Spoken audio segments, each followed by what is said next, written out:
Assalamualaikum warahmatullahi wabarakatuh. Hello Sobat Medan Hijau, jumpa lagi dengan saya, belusukan ke situs-situs sejarah dengan Medan Hijau.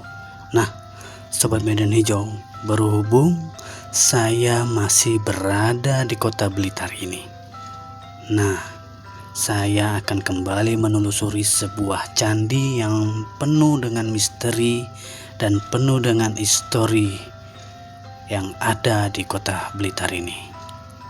Pastinya Sobat Medan Hijau sudah penasaran kan? Candi apa yang akan saya telusuri kali ini?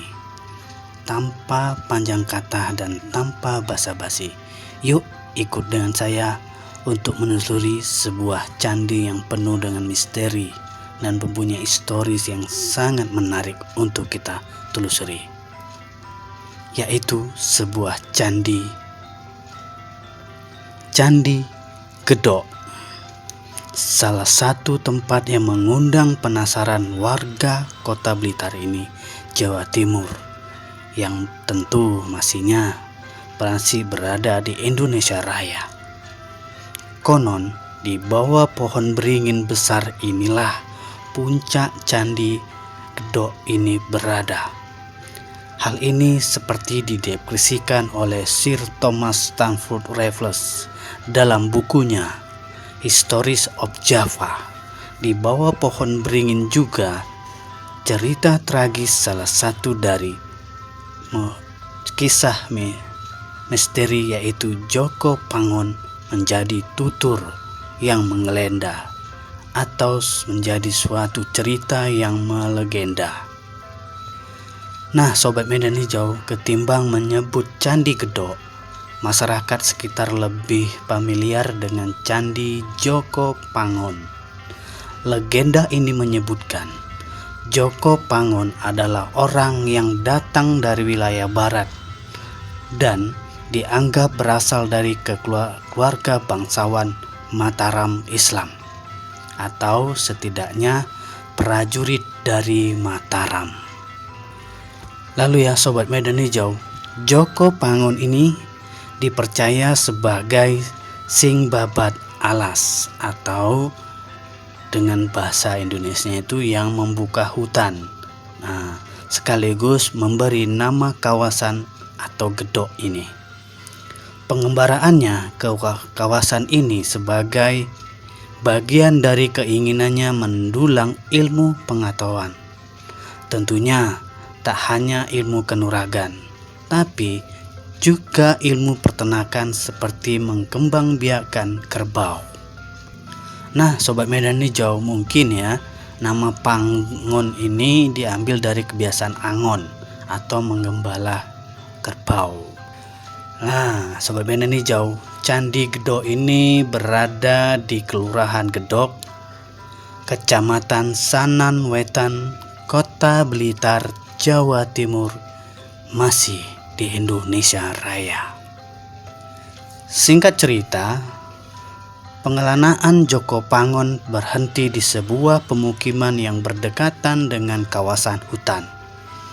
Seorang janda tua yang baik hati menolongnya, sekaligus memberinya tempat tinggal. Pangon pun kemudian dianggap seperti anaknya sendiri.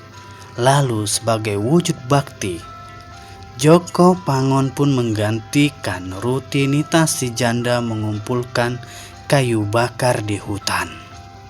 Lalu suatu ketika saat mengumpulkan kayu bakar, telinga Joko Pangon menangkap suara dari dalam hutan. Ia kemudian memutuskan masuk ke hutan untuk memastikan asal suara tersebut. Di tengah hutan, Joko Pangon melihat seorang lelaki tua. Lalu dirinya disambut baik, bahkan diajarkan beberapa ilmu kanuragan dan peternakan. Tapi beberapa hari kemudian, Joko Pangon yang ingin bertemu dengan gurunya hanya menjumpai sebongkah batu besar. Karena itulah, untuk mengenang gurunya di hutan itu, Joko Pangon mendirikan sebuah candi. Selanjutnya, hutan itu pun dibabat oleh Joko Pangon dan menjadi sebuah pemukiman. Nah, di sini ya Sobat Medan, di jawaban pasti penasaran ya. Kenapa sih desa ini dinamakan Gedok ya? Nah, karena di sekitar candi itulah dulu didirikan gedokan atau kandang kuda dan kandang kerbau. Nah, makanya desa ini disebut atau dinamakan dengan Gedok, yang berarti yaitu sebuah kandang kuda atau kandang kerbau. Nah, tugas Joko Pangon memang memelihara kerbau. Imbalannya berupa anak kerbau jantan, lalu yang betina milik juragannya. Keberuntungan kemudian berpihak kepada Joko Pangon. Kerbau-kerbau juragan ini lebih banyak melahirkan anak jantan. Hal ini membuat Swansang geram. Karena itulah diubah kesepakatan dengan Joko Pangon, yaitu anak kerbau betina yang boleh dimilikinya. Tapi hasilnya malah kerbau-kerbau sang juragan lebih banyak melahirkan anak betina. Nah, saking geramnya kembali, juragan Swansang memerintahkan sejumlah orang untuk membunuh Joko Pangon. Caranya, tangan dan kaki Joko Pangon diikat lalu dimasukkan ke dalam sumur tua di komplek Candi Gedok ini. Saat itu hanya anjing peliharaan Joko Pangon yang mengetahui keberadaan jasadnya. Anjing itu kemudian masuk ke dalam sumur mencari jasad Joko Pangon. Tapi setelah ditunggu lama, si anjing tidak muncul ke permukaan. Ya, Sobat Medan Hijau, ini memang dongeng yang mengandung kisah terkait Joko Pangon dan Candi Gedok ini. Di bawah pohon beringin inilah sumur tempat jasad Joko Pangon berada.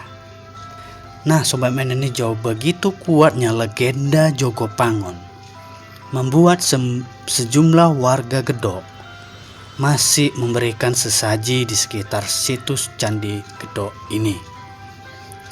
Lokasi ini memang dikenal oleh warga sebagai tempat wingit atau angker. Di tempat inilah, terutama pada pohon beringin tua, dianggap sebagai bersemayamnya arwah Joko Pangon. Nah, Sobat Medan Hijau, dalam catatan Raffles juga disebut bahwa struktur Candi Gedok terdiri dari batu bata.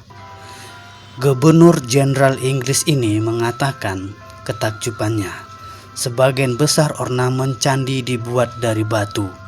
Beberapa sisi candi masih keadaan utuh, tetapi bagian dasar pintu masuk atau tangganya telah terpisah. Di sini juga ditemukan benda-benda kuno, diantaranya kota yang telah ditinggalkan ini dengan dinding-dinding dan alas batu yang menarik untuk dicatat. Nah, inilah tulisan dalam History of Java. Apa yang dinarasikan oleh Raffles tidak menemukan bentuknya dan lenyap. Ornamen pintu masuk, tangga atau wujud candi secara utuh seperti yang tersebut dalam buku tidak ada buktinya. Di lokasi lebih banyak dijumpai pecahan batu bata, potongan bata kuno yang sudah berlumut dan geripis. Puing-puing bata itu menyatu dengan gundukan tanah setinggi 1,5 meter. Ada juga susunan batu yang menyerupai pondasi bangunan. Posisinya separuh terpendam dalam tanah. Nah, sejauh ini hanya ada dua teori terkait alasan rusaknya Candi Gedok ini, yakni diyakini secara rasional. Rusaknya Candi Gedok ini diduga akibat bencana alam, yaitu Gunung Kelut yang meletus. Kedua, faktor human error. Lalu ada juga anggapan bahwa rusaknya candi disebabkan perusakan oleh sekelompok orang pada tahun 1965. Selain batu bata kuno, di lokasi ini juga ditemukan yoni, sayang, lingga yang menjadi pasangannya tidak ketahui keberadaannya. Dalam terminologi Hindu, lingga yoni merupakan simbol kesuburan. Tak banyak yang tahu juga sejarah pembangunan Candi Gedok ini, apakah dibangun saat era Kerajaan Kediri atau Majapahit. Ya, meski demikian, kuat dugaannya bahwa Candi Gedok ini adalah tempat sembahyang atau peribadatan.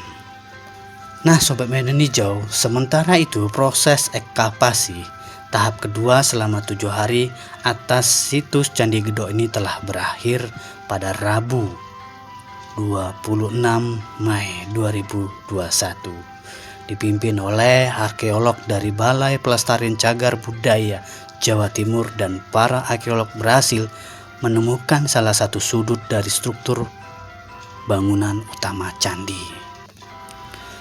Dengan ditemukannya salah satu pondasi, maka dimensi Candi Gedok pun sudah diperkirakan ukuran dan bentuknya. Dengan adanya estimasi ukuran dimensi candi, memastikan bahwa yang tersisa dari situs Candi Gedok sebenarnya tinggal struktur pondasinya saja yang terbuat dari batu batam.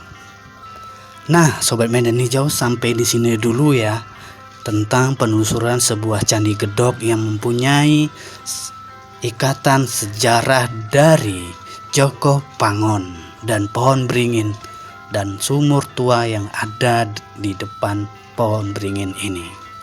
Semoga video ini menjadi sebuah ilmu sejarah dan budaya bagi kita semua. Saya akhir kata mengucapkan wassalamualaikum warahmatullahi wabarakatuh. Salam budaya, salam rahayu, salam toleransi, salam jaga kedamaian negeri kita ini.